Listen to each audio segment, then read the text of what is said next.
आप में से काफ़ी लोग वीडियो के लास्ट तक नहीं रुकने वाले, इसलिए मैं आपको अभी ही बता दूं कि मैंने नीचे डिस्क्रिप्शन बॉक्स में कुछ नंबर्स प्रोवाइड कर रखे हैं। ये उन लोगों के नंबर है जो यूक्रेन में फंसे हुए कुछ लोगों की हेल्प्स कर रहे हैं।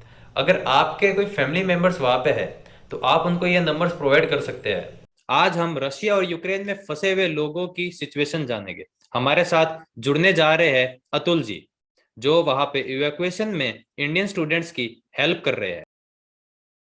हेलो सुरजीत।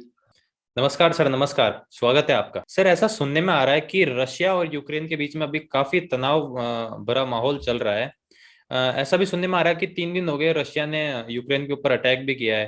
तो क्या हुआ क्या नहीं हुआ, आप यूक्रेन की स्थिति हमें बता सकते हैं? आवाज यस। आ रही है? हाँ, अब सही है। हाँ, लगभग पहले 1 घंटे में 9 शहरों को निशाना बनाया गया था, जिसमें मिलिट्री एस्टेब्लिशमेंट पे एरियल अटैक किए गए थे ड्रोन से। ओके। उसके बाद से अलग अलग नगरों से यूक्रेन में रशियन साइड से और बेलारूशियन साइड से भी कहीं से आर्टिलरी ने, कहीं से हैवी आर्टिलरी ने भी यूक्रेन में एंटर किया। और कई शहरों में लड़ाई चल रही है। यूक्रेन की फौज भी रेजिस्ट कर रही है। कहीं टैंकों से लड़ाई हो रही है, कहीं कहीं एयर अटैक्स हो रहे हैं, लड़ाई चल रही है। रशियन आर्मी कीव तक भी पहुंच गई है। कीव के अंदर भी, शहर के अंदर घमासान युद्ध हो रहा है। बमों की अच्छा। आवाज कीव में आती जा रही है। हम कीव के टच में हैं। कीव यूक्रेन की राजधानी है। अच्छा, मतलब ओवरऑल कंप्लीट वॉर स्टार्ट हो चुका है वहां पे, हैं? हाँ, कंप्लीट वॉर कह सकते हैं। दूर दराज के शहरों में हम जहाँ बैठे हैं कंपेरेटिवली शांति है। हम लोग भी शहर छोड़ के थोड़ा रिमोट एरियाज में आए हुए हैं, प्राइवेट घरों में। मल्टी स्टोरी बिल्डिंग से काफी लोग निकल चुके हैं, क्योंकि अटैक का डर भी है। हालांकि रशियन आर्मी सिविलियंस को टारगेट नहीं कर रही है। छोटे शहरों में शांति है अभी तक। बड़े शहरों में लड़ाई चल रही है। अच्छा, मतलब बेसिकली सुनने में ये आया कि रशिया ने 3 स्टेजेस में वहां पे फायर किया है, north side, east side and south side. हाँ हाँ हाँ हाँ, तो वही बोल रहा हूँ ना। कीवी। बेलारूस से भी अटैक हुआ है, नॉर्थ से। और ईस्ट में खुद रशिया है। और साउथ में क्रीमिया करके एरिया है रशिया का, जो थोड़े कुछ साल पहले यूक्रेन का ही हिस्सा था। वहां से भी अटैक हो रहा तो सर, यूक्रेन का मतलब कितना नुकसान हो चुका है अब तक? है। आर्मी एस्टेब्लिशमेंट्स पे, मिलिट्री एस्टेब्लिशमेंट में काफी रॉकेट अटैक्स, मिसाइल अटैक्स हो चुके हैं। काफी नुकसान हुआ है। कई आर्मी कैंट्स ध्वस्त हो चुकी हैं यूक्रेन की। कल रात ही खार्किव करके एक शहर में बहुत बड़ी huge factory, tractor manufacturing factory को मिसाइल अटैक में आई है वो। वहां कल दोपहर से आग जल रही है। फायर ब्रिगेड काम नहीं कर पा रही है। और इंटरनल फैक्ट्री की फायर ब्रिगेड काम कर रही है, लेकिन वो बुझाने में अनेबल है। तो ऐसी losses, big losses are there from both sides. Sir सुनने यूक्रेन में ने भी कल सर सुनने में ये भी आया ना कि चेनोबिल में जो न्यूक्लियर पावर प्लांट है वहां पे काफी लोगों को बंदी भी बनाया हुआ है। हाँ, ऐसी खबर भी आई है। और चेर्नोबिल साइड से ही रशियन आर्मी ने कीव में एंटर भी किया था, राजधानी में एंटर किया था। अच्छा। जी जी जी। तो सर, इसमें अब इंडियन एम्बेसी के थ्रू आप लोगों के पास में कोई नोटिस वगैरह कुछ आया कि कब वो लोग इवैक्यूएशन वगैरह स्टार्ट कर हाँ, रहे हैं? इंडियन एम्बेसी अपने फेसबुक पेज से और मास मीडिया से, व्हाट्सएप वाइबर से इंडियंस को गाइडलाइंस दे रही है। हम एज हिंदू स्वयं सेवक संघ भी लोगों को रेस्क्यू करने में, इवैक्यूएट करने में गाइडलाइंस दे रहे हैं। जितनी हेल्प हो सकती है कर रहे हैं। कहीं आज हम एज हिंदू स्वयं सेवक संघ फूड सप्लाई करने की भी सोच रहे हैं। बहुत सारे Indian students, they are starving, they are closed in their hostels, they are stuck. तो उनके लिए आज हम कुछ food, ready food, something like दाल चावल दही, ऐसा तैयार करके मास में सप्लाई करने का प्लान बन रहा है हमारा। इससे पहले हम उनको जो भी एडवाइस कर रहे हैं मेडिसिन के बारे में, फूड स्टॉक के बारे में, वो गाइडलाइंस फटाफट दे रहे हैं। अभी हमारी कॉल में भी इसलिए इंटरप्शन आ रही है कि लगातार we are working as a help desk. Yes. 2 दिन पहले हमारी प्रायोरिटीज थी अपने आप को बचाना, अपने और अपने परिवार को सेफ जगह पे पहुंचाना। 1-2 दिन लगे सबको कहीं ना कहीं सेट होने में। जो लोग अपने अपने घरों में सेट थे, रिमोट में रह रहे थे, सेफ जगह पे थे, हम 3 दिन से एज हेल्प डेस्क भी काम कर रहे हैं हिंदू स्वयं संघ के। बहुत अच्छे सर, उसमें बहुत अच्छे। भारतीय विद्यार्थियों की काफी दिक्कत है। उनको सब सांत्वना देना, उनको हिम्मत देना, उस काम में लगे हुए हैं। बहुत अच्छे सर, सब अपना अपना तो सभी सोचते हैं, लेकिन लोगों का सोचे तो वो बहुत बेटर है। आप बहुत अच्छा काम कर रहे हैं। नहीं, मेरे पास वही भी आप। मानवता है, वही हाँ, यही यही मानवता है सर। मेरे पास भी एक्चुअली मेरी काफी लोगों से बात हुई थी, काफी स्टूडेंट से बात हुई थी। तो हम्म। उन वो स्टूडेंट्स मतलब काफी डरे हुए, काफी स्टूडेंट्स जो कीवी में पढ़ रहे हैं उनके तो आसपास ही ये सारी चीजें हो रही है। हाँ, things are happening not good in Kyiv. मैंने आपको अपनी कॉल से पहले कुछ गाइडलाइंस भेजी थी, आपके हाँ, पास कुछ ऐसे कीव से है तो ये गाइडलाइंस उनको आप भेज सकते हैं। यस ये सर, कीव मैंने मैंने आपको उनको पहले भेजा। फॉरवर्ड किया मेरी था। एक्चुअली बात भी काफी लोगों से हुई थी, इंस्टाग्राम पे भी काफी लोगों से बात हुई थी। इवन सर एक चीज और है, मेरे को एक लड़के ने ये बताया कि उनके साथ स्कैम हो रहा है इवैक्यूएशन को लेके। मतलब उनको ये बोला जा रहा है कि आप हमें 500 यूरोस पे करो, हम आपको यहाँ से निकलवा लेंगे। उन्होंने मेरे को इस चीज के स्क्रीनशॉट्स भी भेजे हैं। हमें बताइए कि ये पैसा कौन मांग रहा है। देखिए, अगर ये एम्बेसी या कोई इंडियन सोसाइटी मांग रही है उसके खिलाफ हम एक्शन ले सकते हैं, लेकिन अगर कोई बस ड्राइवर या कोई कार ड्राइवर ऐसा कर रहा है तो that is not in our control. वो लड़ाई के टाइम में कुछ लोग ऐसा पैसा कमाना चाहते हैं तो हम उनको रोक नहीं सकते हैं। अगर टैक्सी ड्राइवर अपना मन चाहा रेट मांगेगा तो, अगर हाँ कोई अथॉरिटी ऐसा कर रही है तो उसके खिलाफ हम एक्शन ले सकते हैं, हम यस, अप्रोच कर मैं सकते हैं अगर आपको कोई एक्चुअली, अथॉरिटी ऐसा करती है। हाँ मैं आपको शेयर कर दूंगा उनके फोन नंबर वगैरह। ये मेरे को ये देखिए, आप मेरे को भेजा भी है किसी ने। तो मैं सोच रहा था कि आप ये काम कर रहे हैं तो हम्म। मे भी आप इस पॉइंट पे कुछ कर सकते हैं। मैं आपको इनके नंबर शेयर कर दूंगा। Yeah, please share with us okay. and send guidelines which I have given to you to as much as possible people. O yes sir. अब देखा जाए तो वहां से सर कितने इंडियंस वहां पे अभी तक फंसे हुए हैं? जी जी जी। तो देखिए, ये डाटा कभी आज से 1 महीने पहले तक किसी के पास नहीं था, लेकिन अभी इस वॉर के दौरान डाटा बना है। लगभग 18,000 भारतीय विद्यार्थी और लगभग 4 से 5,000 पेशेवर भारतीय यूक्रेन में हैं।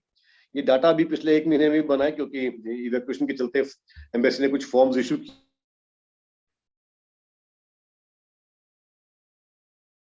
हेलो। हम्म।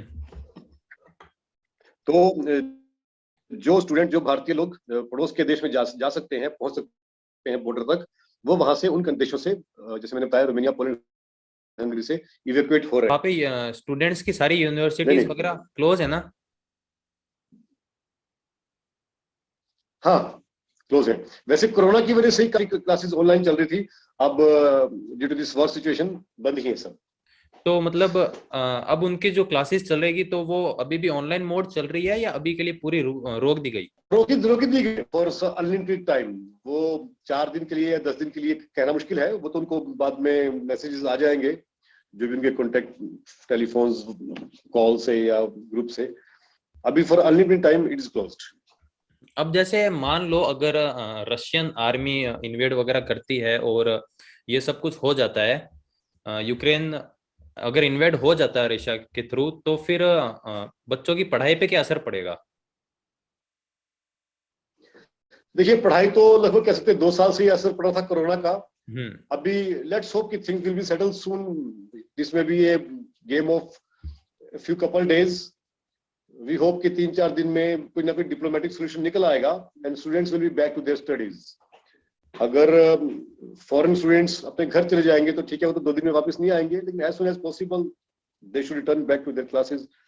और इसका सबसे पहले तो जैसे सोल्यूशन कुछ होगा, स्टूडेंट्स को ही वापस बुलाया जाएगा। फैक्ट्री शायद स्टार्ट होने में टाइम लगेगा, व्यापार को सेटल होने में टाइम लगेगा, लेकिन शिक्षण संस्थान तुरंत खुल जाएंगे, उनमें देर नहीं लगेगी। अच्छा, चलिए सर, बहुत सही है। डिप्लोमेटिक लेवल पे भी देशों के बीच में बातचीत शुरू हो गई है। प्रतिनिधि मंडलों का मिलने की का समय नजदीक आ गया है। पुतिन की तरफ से भी और यूक्रेन के प्रेसिडेंट की तरफ से भी एक पॉजिटिव बात, डायलॉग शुरू हो गया है। सर, ये हो जाए तो तो बहुत सही है, अगर पॉलिटिकली सब सॉल्व होता है तो। आजकल में, हाँ, आजकल में ही मिन्स्क, बेलारूस की राजधानी मिन्स्क में प्रतिनिधि मंडलों के मिलने की उम्मीद है। अच्छा, तो सर सुनने में ऐसा भी आ रहा है कि कुछ यूक्रेनियंस है जो रशिया को भी सपोर्ट कर रहे हैं। मतलब उनको कोई देखिए, फर्क नहीं रशिया पड़ेगा कि अगर यूक्रेन, यूक्रेन की सरकार हो या रशिया की सरकार हो, उनसे उनको कोई फर्क नहीं पड़ रहा। रशिया और यूक्रेन, मैं कहना चाहूंगा, आप राजस्थान से हैं, जैसे हरियाणा और पंजाब है, हम्म। लगभग एक भाषा है। नहीं, हरियाणा पंजाब से ज्यादा जुड़े हुए हैं। धर्म, भाषा लगभग एक जैसी है, धर्म एक है, खाना पीना, कल्चर, सभ्यता एक जैसी है, इतिहास एक। पॉलिटिकल डिफरेंसेस बहुत ज्यादा हो गए हैं। वो कुछ कारण रहे थे, रशिया चाहता था कि यूक्रेन हमेशा उसके साथ चलता रहे, कदम से कदम मिला के। यूक्रेन में कुछ पॉलिटिक्स बदली तो उन्होंने यूरोप की तरफ मुंह कर लिया, नेटो में जाने का विचार किया। और रशिया को यूक्रेन का, तो हमारी निगाह में युद्ध नेटो देशों का और रशिया का है, बीच में पिसने वाला देश यूक्रेन बन गया है। जी जी, बीच में पिसने वाला देश यहाँ पे यूक्रेन बन गया। लेकिन यूक्रेन के साथ तो क्रीमिया के टाइम भी ऐसा ही हुआ था। क्रीमिया भी इसी तरीके से तो इन्वेड किया गया था रशिया के थ्रू। जी जी जी, वो हम ऐसे देखते हैं कि that was a starting of Ukraine showing back to Russia and moving towards Europe. वो शुरुआत थी जब रशिया ने यूक्रेन ने रशिया से पीठ करके यूरोप की तरफ दोस्ती का हाथ बढ़ाना शुरू किया था। तो तभी से शायद पुतिन को लगा होगा कि यूक्रेन उसे मुंह मोड़ रहा है, तो उसने कुछ एक्शन लिया होगा। अब ये सब बड़े लेवल की पॉलिटिकल बातें हैं, समझाना मुश्किल है। और रशिया उसको आज भी जस्टिफाई करता फिर रहा है कि that was a historically Crimea was ours. वो कैसे जस्टिफाई कर रहा है, कैसे नहीं कर रहा है, यूक्रेन ने उसको अभी तक अपने संविधान में, अपनी पार्लियामेंट में उसको अपना हिस्सा माना है और कभी ना कभी इसको लेके रहेंगे, ऐसा यूक्रेन का कहना है। चलिए सर, बहुत अच्छे। अभी इंडिया में भी ऐसी न्यूज़ चल रही है कि इंडियन एयरफोर्स इवैक्यूएशन वगैरह स्टार्ट कर सकती है। तो आई होप कि सब कुछ टाइम पे हो जाए और अच्छे से हो जाए। और ये जो वॉर चल रही है, ये इससे इंडिया को भी काफी बुरा इम्पैक्ट पड़ सकता है। तो उम्मीद तो यही करते हैं कि ये वॉर रुके। हमें ऐसा लगता है, हम यहाँ पे इंडियन चैनल देखते हैं, इंडियन चैनल बहुत ज्यादा मिर्च मसाला बेच रहे हैं, ऐसा लग रहा है अपनी टीआरपी के लिए। जी तो सर, वो तो हमारी है। उनसे ये प्रार्थना है कि बातों को जितना है उतना बताएं, इतना ज्यादा बढ़ा चढ़ाकर मत बताएं। जी सर। शोर मचा के देखिए ये हो गया वो हो गया, ऐसा लग रहा है कि जर्नलिस्ट न्यूज नहीं बता रहा है, खुद लड़ाई लड़ रहा है। इतनी जरूरत नहीं है इमोशनल होने की शायद। जी सर, जी सर, सही है। जर्नलिस्ट खबरें बताएं, खुद ना लड़े स्क्रीन पे आके।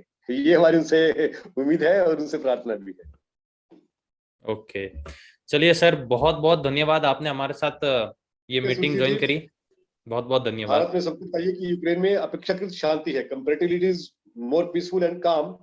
Right now I am planning to move out of the house to for some domestic purchases. On the same time, we are trying to help other Indians, especially students who are stuck, who are worried. Yes तो sir, उनके please do. Parents को भी बताइए कि Indian embassy और भारतीय सामाजिक संस्थाएं यहाँ आराम नहीं कर रही हैं, सो नहीं रही हैं। हम समाज के लिए काम पे लगे हुए हैं। स्थितियां सब ठीक हो जाएगा, बच्चे घर यस सर, पहुंच जाएंगे या दोबारा अपनी पढ़ाई में पहुंच जाएंगे। चिंता प्लीज मत डू, करें किसी की, प्लीज डू दिस, प्लीज हम डू। सबके टच में है। Okay sir, thank you very much. ठीक है, नमस्ते। नमस्ते। उम्मीद करता हूं कि आपको ये वीडियो पसंद आया होगा। अगर आपको वीडियो पसंद आया तो इसे लाइक करिए और अपने दोस्तों के साथ इसे शेयर करिए।